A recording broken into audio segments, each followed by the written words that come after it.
Now on the RickVanMan channel, we head down to the allotment, where Rick continues his ongoing journey into growing his own food.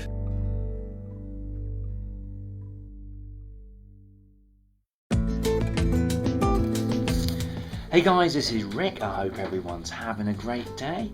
Okay, first of all, thanks to everybody who left comments on my chilling out video yesterday. It seems I underestimated the demand for my allotment videos. I thought people were getting fed up with them, but clearly not. So I shall carry on making them, fairly often. Anyway, today it's a beautiful day again. Today we seem to be going through this kind of little mini heat wave at the moment. So I'm going to just head off down the allotment in a minute. But I thought I'd show you my seedlings that I've got on the go at the moment. I've been using the hydroponics area as a hosting area for my little seed trays. This is just a few of them. Got things like celery that's just coming through now. Although a lot of them haven't germinated yet. Although yes, I can see they are slowly kind of coming through. Lemon balm. Now I'm hoping to feature lemon balm quite a lot in my allotment because it's apparently a very, very good plant for attracting bees. These are ones I planted yesterday. Got some more tomatoes. I'm going for Gardener's Delight this year, as well as these ones, which are Moneymaker, and they're all coming on quite nicely. That one's looking a little bit it's got markings on the leaf, not quite sure what's causing that. Maybe a little bit of sunburn perhaps, I don't know. Cauliflowers, got one batch. What else? We've got pak choy as well, it's coming on nicely. Now I have to make a point of not planting all of the seeds I've got, because you've got to kind of stagger the growing. So for example, I've only got 2, 4, 6, 8, 10, 12 cauliflowers here. Now I've got a packet of about 400 seeds, but there's absolutely no point whatsoever in planting 400 cauliflowers in one go. So what I'm going to do is, once those go in the ground, then I'll probably start off another sort of half a dozen seeds. And so ultimately you kind of stagger the growth of them. So the idea behind it is you don't end up with just one massive glut of everything. You actually kind of stagger it throughout the growing season.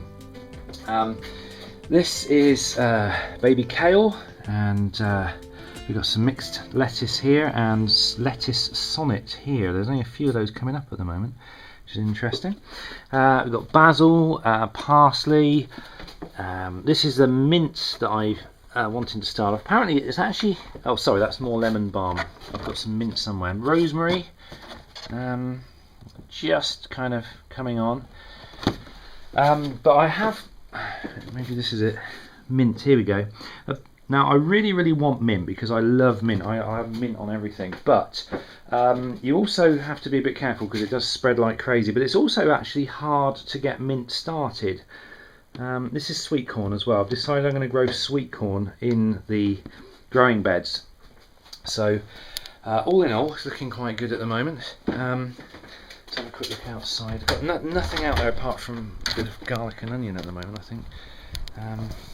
These are the growing beds I'm going to be using this year, and at the moment I've just got I think this is garlic, might be onion, but I think it's garlic.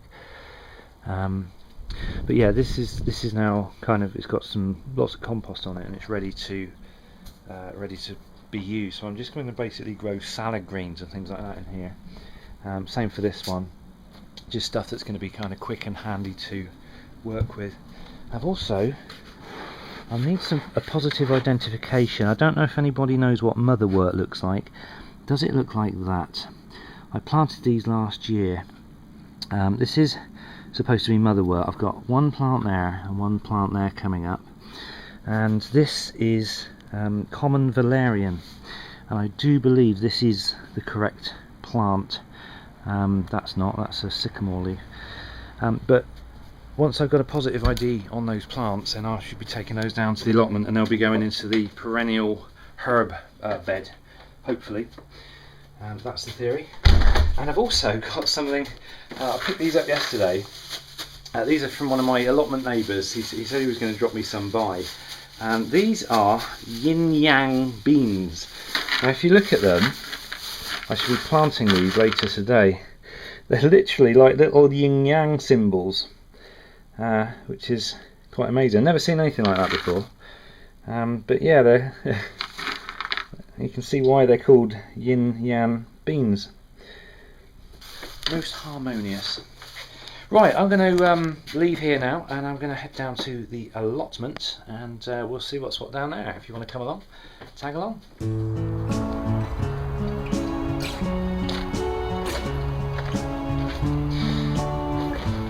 Now I've decided what I want to do is I want to utilise as much space in this polytunnel as I can for the more expensive plants, things like sweet corn. I want to grow sweet corn in here, and the things that are generally more expensive to buy in the supermarket.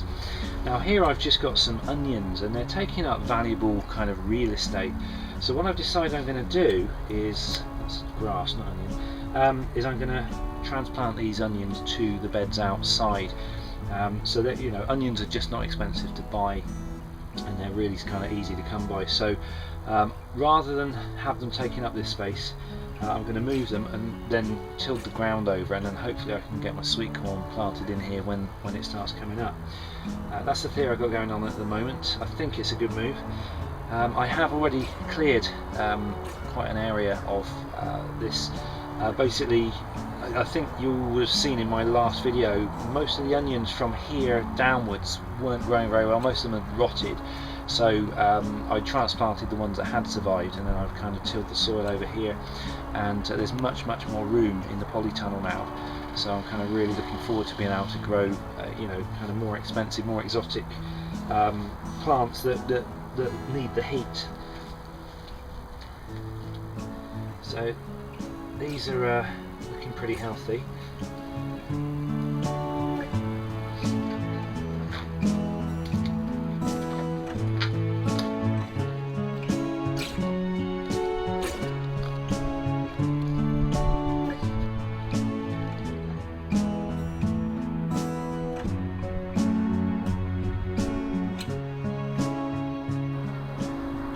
Now the soil that's been sprinkled on top of this clay is only on the surface. You know, if you dig down, you've actually got clay in there.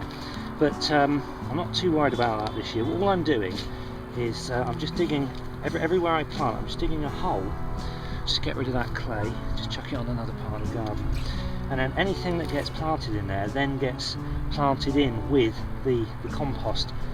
And hopefully it'll be okay, and we should still get some good plants from it.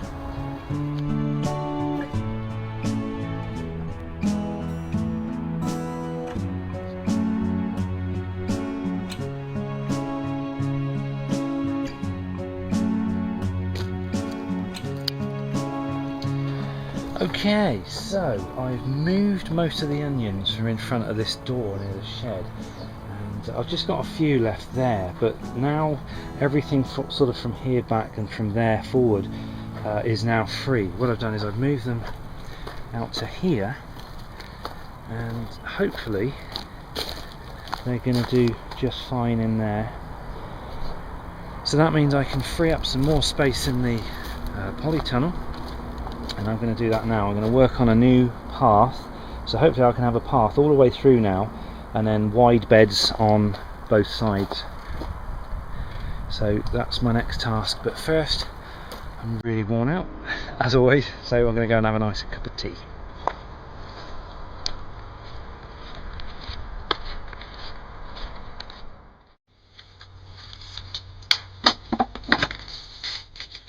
Extra strong.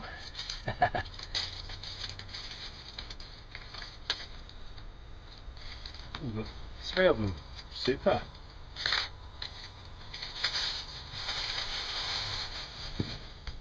Now, I had a really interesting event happen last night. My nephew invited me over to go and look at the stars under he's got his like a telescope, and for the first time in my life I actually saw the rings of Saturn with my own eyes, and it was just absolutely amazing. Literally, I'm not kidding, the telescope, it's just a kind of a basic refractor type telescope, You know, it was nothing fancy. It wasn't one of those tracking ones or all singing, all dancing ones. It was just a basic standard telescope. We zoomed in on Saturn, and there it was, clear as day, in that little telescope lens. There it was. It was just absolutely as clear as anything. And he put another different type of lens on, which was a much stronger one, and you could see so much detail. You could actually see the gap between the planet and the rings, and you could see the lines in the rings and all the colours and everything. It was just absolutely, it just blew me away. And the reason it blew me away was because whenever I've seen pictures of you know, like astronomical pictures like Saturn and Jupiter and all the rest of it, and by the way, I realise Jupiter doesn't have rings to it, but I always kind of look at those pictures in books or on the NASA website or wherever you see them on the TV, and you always consider them as kind of out of reach to the man in the street. You know, I've always considered pictures like that and seeing things like that to be the job of, you know, big space telescopes up in, you know, up in orbit, or you know, people that spend thousands and thousands and thousands of pounds on these telescopes just so they can see stuff like that. I didn't realise just how accessible being able to see that kind of stuff was, and it really excited me. It was really quite wonderful to see, you know. So I was quite excited when I saw this for the first time. I was like, yes, because when you look at it, it just looks like another star. You know, it's just a little spot in the sky. There's no way you can see it with your eyes. But as soon as you look at it through the telescope, there they are. Those were the rings all around Saturn, and it was just like any picture you've ever seen of Saturn in a book. It was just like that, but obviously very small. You know, in this tiny little lens I was looking into, and it just absolutely blew me away. I was really impressed. So there we go. Anyway, I'm going to sit back and enjoy my tea for a little while, have a little rest.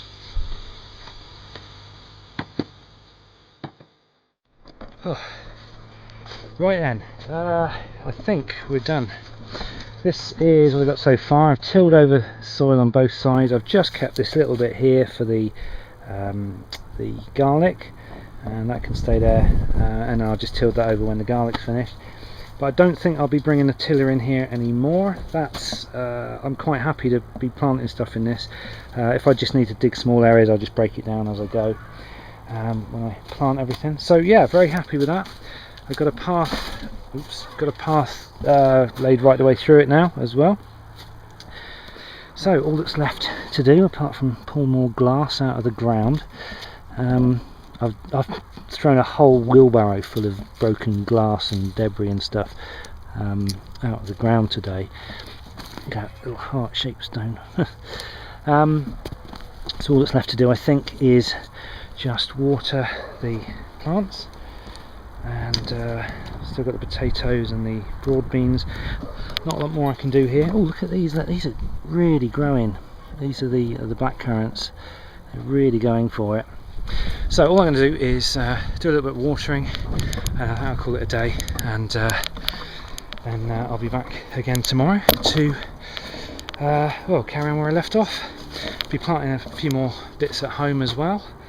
And I think, to be honest, that's about. Not a lot more I can do here at the moment. Oh, I've got the tulips. They're getting bigger by the day, so they're looking good. Well, that's it. Right, so I'm going to sign off for this video. Thanks again for watching.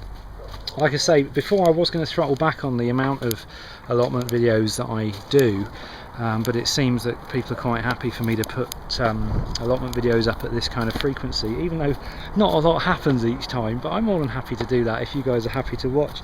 And if you're not interested in the allotment videos, that's fine. Just, you know, don't watch them. But I will be doing other videos. I can always say that, but I never quite manage it. But I will be doing other videos. I know I'm definitely going to do an unboxing of the flute video, which I'm really looking forward to, and that should be in next week. So I'm going to leave it there then. Thanks for watching, everyone. Have a really great week, whatever it is you do, and I will see you in the next video. Take care.